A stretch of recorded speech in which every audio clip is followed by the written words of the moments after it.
The traditional window cleaning business is usually built off door-to-door sales, meaning you have to be there in person in order to make the business run. But what if I told you your window cleaning business can be fully remote? And once you train your technicians properly, you never have to be on site again. With the use of ads and the proper way of selling and closing your leads, your window cleaning business can, one, not just be ran from anywhere in the world, but two, extremely profitable, sustainable, and predictable. Today, I'm going to break down how to set up your ads and the exact sales system and script I use to close leads to make them profitable and consistent. My name's Austin. I own H2O Bros, a window cleaning company out here in Palm Beach, Florida, that's on track to do over 7 figures in just the first 2 years in business. And over the past 3 months, we have been scaling solely from paid ads and been spending about $300 a day every day. So first, let's get into exactly how we set up these ads. We use meta ads. And the first step is setting up your Instagram and your Facebook business profile page so that way you look professional. That just means on your profile, you have a clear window cleaning name and a professional profile picture. So in the first step of setting up your meta ads, you're going to go into your business suite and connect your Facebook and your Instagram accounts together. From there, you're going to go into your meta ad manager and set up a campaign. You want this campaign to be a lead campaign.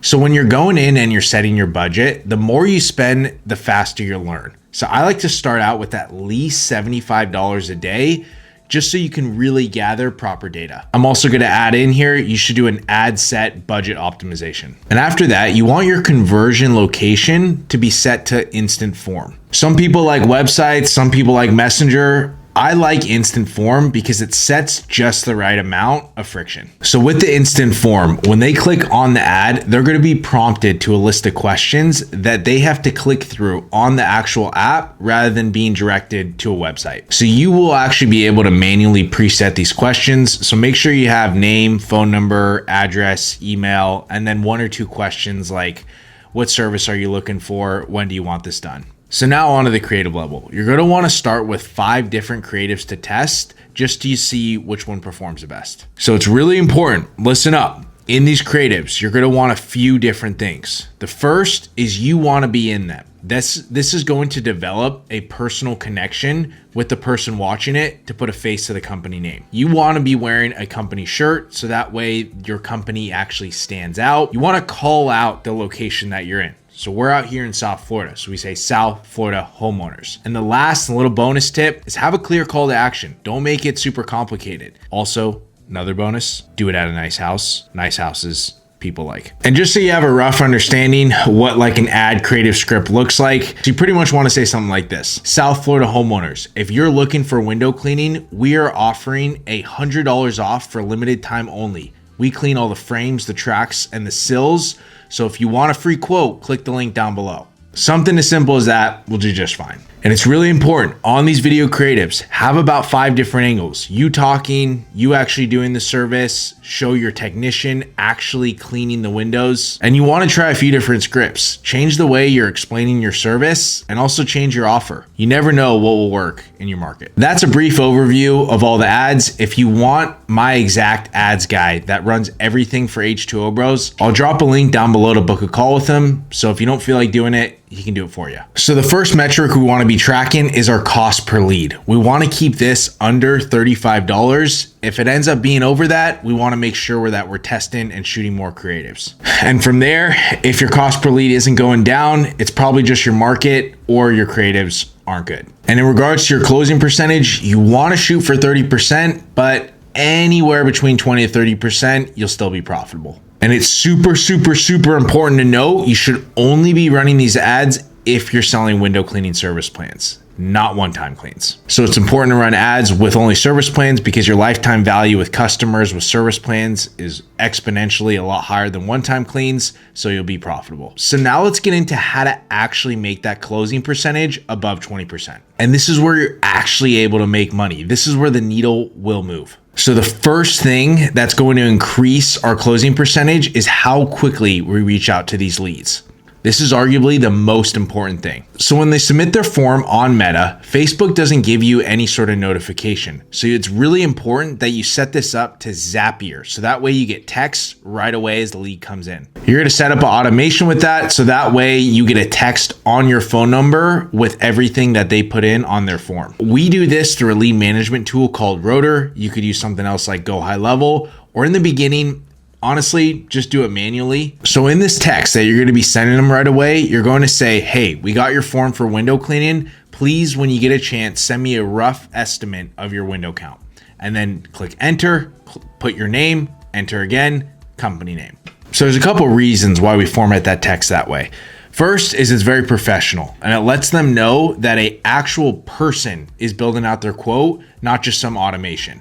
The texts are going to come through as blue, which allows them to know that it's actually you.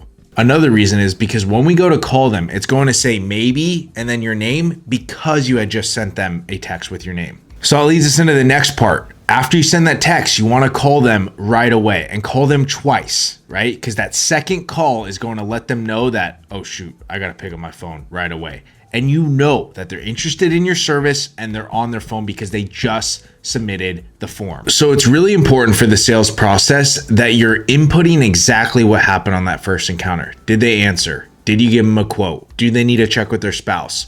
Whatever happened on that first reach out, make sure you report it. Again, we use Rotor. It's a lead management tool, so it keeps track of everything. In the beginning, you're probably just going to be doing this manually, and that's okay. You can even use just a basic Excel sheet. The main point here is that we know exactly where they're at in the sales process, and if it's something important, we can reference it on that next reach out. It's really important that every day from 8 a.m. to 8 p.m., we're reaching out and calling them. If it's past those hours, it's really important that they at least get a text. So there's a cadence in when you should reach out to these leads every single day. It should be at noon and then 6 p.m. because there's going to be people that answer at 6 p.m. that won't be available at noon and vice versa. But if a new lead comes in, you want to be making sure that you're reaching out to those leads first. So that way, every day, you know that each lead will be contacted twice every single day. Now, I know what you're thinking. You may feel like you're pestering them, but you paid for that lead and they submitted a form interested in what you're offering. So you're doing them a disservice by not reaching out and following up with them as many times as possible. Just to put it more simply, for an example, so say a lead comes in at 9 a.m. You're going to call them twice, and then you're also going to call them again at noon. And then if they don't answer, you'll call them again at 6 p.m., right? There's no harm in calling them 3 times per day. And hopefully they answer on that first go around, but trust me, it happens to where they don't. And it's really important that every time you call them, you also send them a text. So that way they know that you're reaching out to them. So say you reach out to that 9 a.m. lead that came in at 6 p.m., you're going to send him another text after you call him. And if he doesn't answer, that says something like, hey, your window cleaning quote is ready. Give me a call when you have a chance. So when do you stop following up with them? Well, after doing your consistent cadence of following up with them twice a day, after it's been 3 days, stop following up with them. But you're going to send this last secret text that's going to hook them, I promise. So the text will look something like this. You're going to say, hey, customer name, it's Austin with H2O Bros. Was just checking in to see if you're still interested in window cleaning.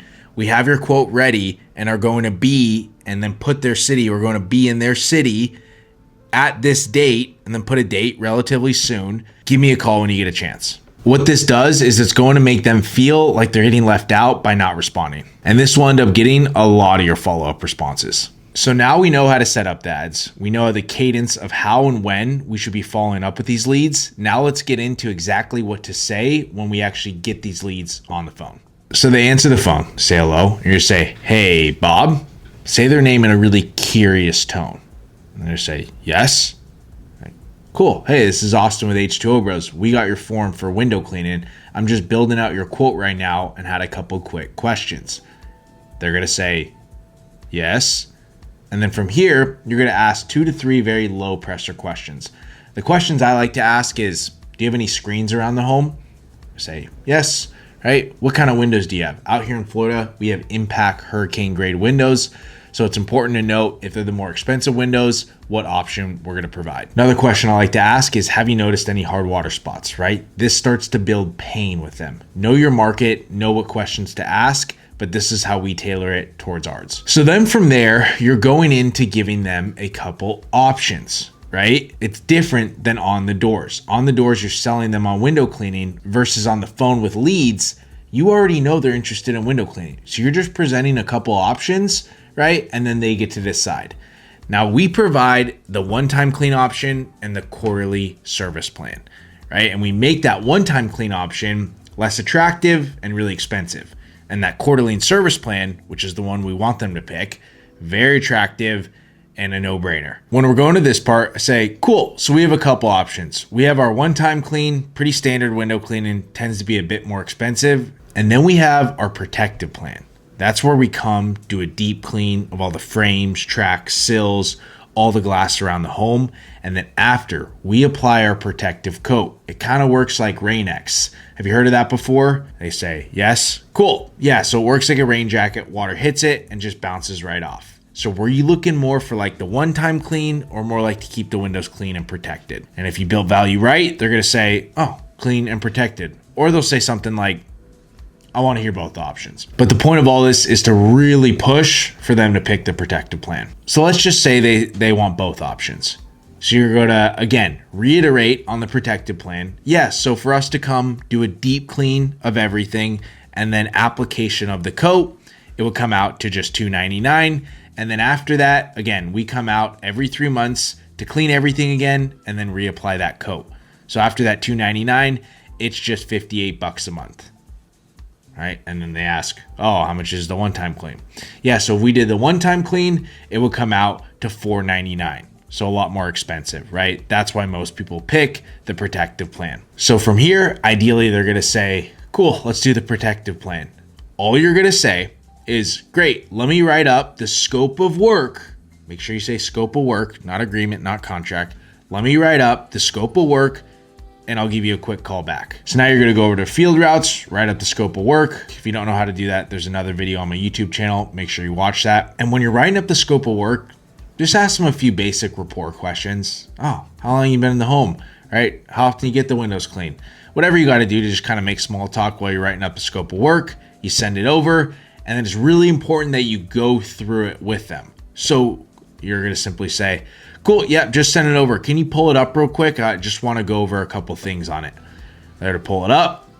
What I like to do at this point when I'm going over the scope of work is talk about the positive things that are in it. Like with our scope of work, we have 100% clean window guarantee. So at any point in between our visits, even if we're not due to come out, they can call us out at no cost to them.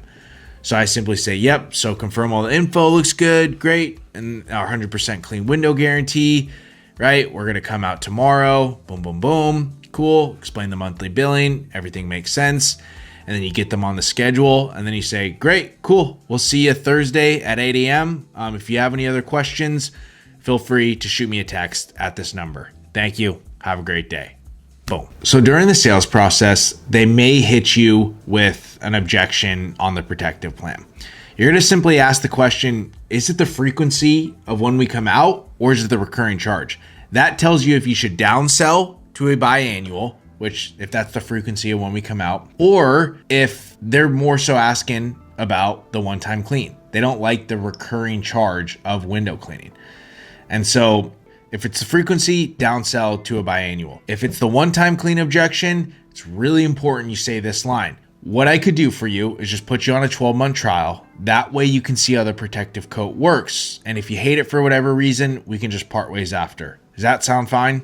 I promise you this line diffuses pressure because now they don't think, okay, I have to commit to window cleaning for the rest of my life. Worst case, if they do pick the one-time clean, that's why we make that price high. So that way we're still profitable from the ad. So there's a couple things to know when you're running ads. You want to give it at least 7 to 14 days for those creatives to run to actually know if the data is accurate. And the data, again, you want to be tracking is the cost per lead, your closing percentage, and then your cost of acquiring a customer. If you want tailored one-on-one help to your exact business in your exact market, how to scale service plans, how to run ads, I'll drop a link to my program down below and we'll see if it's a good fit. Otherwise, I'll continue to post free value, so make sure you're subscribed.